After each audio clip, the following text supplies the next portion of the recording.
The first vision refers to a vision that Joseph Smith said he received in the spring of 1820 in a wooded area in Manchester, New York, which his followers call the Sacred Grove. Smith described it as a personal theophany in which he received instruction from God. Smith's followers believe the vision reinforces his authority as the founder and prophet of the Latter-day Saint movement. According to the account Smith told in 1838, he went to the woods to pray about which church to join but fell into the grip of an evil power that nearly overcame him. At the last moment, he was rescued by two shining personages who hovered above him. One of the beings told Smith not to join any existing churches because all taught incorrect doctrines. Smith wrote several accounts of the vision beginning in 1832, but none of the accounts were published until the 1840s, though Smith had described other visions. The first vision was essentially unknown to early Latter-day Saints. Smith's experience did not become important in the Latter-day Saint movement until the early 20th century, when it became the embodiment of the Latter-day Saint restoration. The first vision also corroborated distinctive Mormon doctrines such as the bodily nature of God the Father and the uniqueness of Mormonism as the only true path to salvation.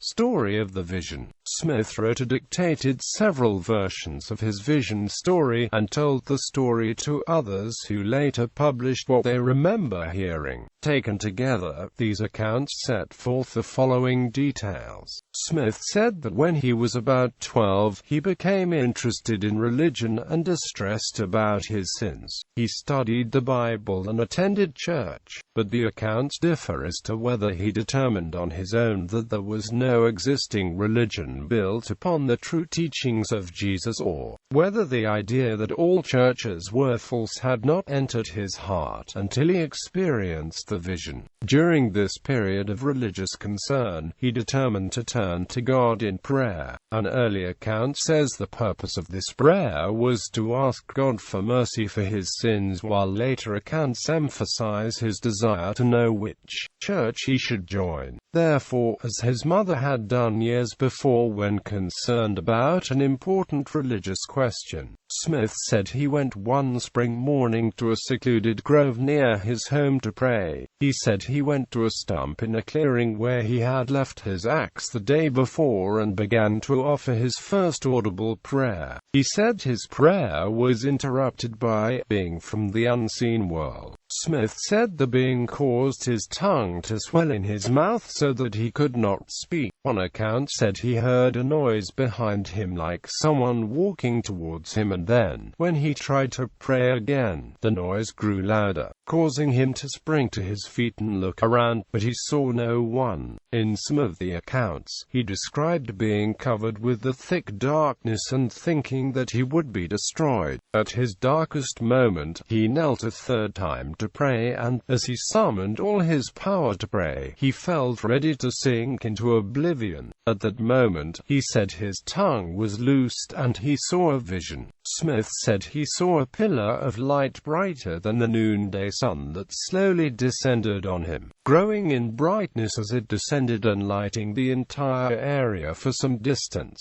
As the light reached the treetops, Smith feared the trees might catch fire, but when it reached the ground and enveloped him, it produced a peculiar sensation. His mind was caught away from the natural objects with which he was surrounded, and he was enwrapped in a heavenly vision. While experiencing the vision, he said he saw one or more personages, described differently in Smith's accounts. In one, Smith said he saw the Lord. Quote, in diary entries, he said he saw a visitation of angels, or a vision of angels, that included a personage, and then another personage who testified that Jesus Christ is the Son of God, as well as many angels. In later accounts, Smith consistently said that he had seen two personages who appeared one after the other. These personages exactly resembled each other in the features or likeness. The first personage had light complexion, blue eyes, a piece of white cloth drawn over his shoulders, his right arm bare. Quote, In later accounts, one of the personages called Smith by name, and said, "This is my beloved son, hear him."